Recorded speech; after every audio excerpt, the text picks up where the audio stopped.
أعوذ بالله من الشيطان الرجيم بسم الله الرحمن الرحيم وإذ قال موسى لقومه اذكروا نعمة الله عليكم إذ أنجاكم من آل فرعون يسومونكم سوء العذاب ويذبحون أبناءكم ويستحيون نساءكم وفي ذلكم بلاء من ربكم عظيم। স্মরণ করো সেই কথা যখন মুসা আলাইহিস সালামের কওমকে আল্লাহ রাব্বুল আলামিন বলেছিলেন, আল্লাহর ওই নিয়ামতকে স্মরণ করো যা তিনি তোমাদের দিয়েছেন।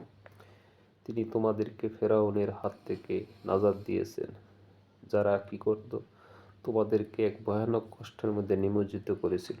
তোমাদের ছেলেদেরকে মেরে ফেলত আর মেয়েদেরকে বাঁচিয়ে রাখত। এসবের মধ্যে তোমাদের রবের পক্ষ থেকে তোমাদের উপরে কঠিন পরীক্ষা ছিল। একটি পুরাতন কওমের কথা আল্লাহ তাআলা উল্লেখ করে বলছেন যে একটি কওমের মুসা আলাইহিস সালামের কওমকে ফেরাউন যেভাবে দমন পীড়ন করেছিল, অত্যন্ত কষ্টদায়ক আযাবে নিমজ্জিত করেছিল, যে তাদের ছেলেদেরকে হত্যা করে ফেলত এবং মেয়েদেরকে জীবিত রাখত। এমনিভাবে নানান ধরনের নির্যাতন নিষ্পেষণে তাদেরকে অবদমিত করে রাখত।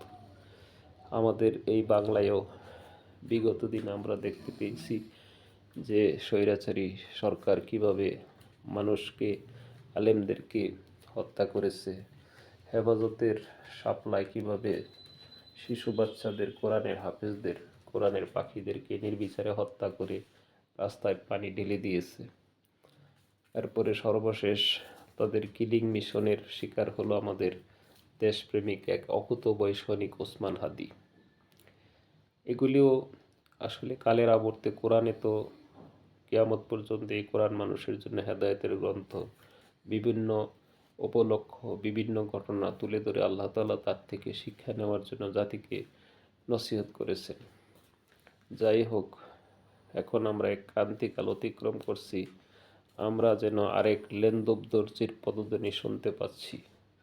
যারা বুঝে নেবেন যে সিকিমের লেনদুব দর্জি কীভাবে ভারতের হাতে ক্ষমতা সমর্পণ করে কোনো রকমের দিন গুজরান করে দুনিয়া থেকে বিদায় নিয়েছে, আমরাও যেন সেই আরেক লেনদুব দর্জির কবলে এই জাতি পড়তে যাচ্ছে।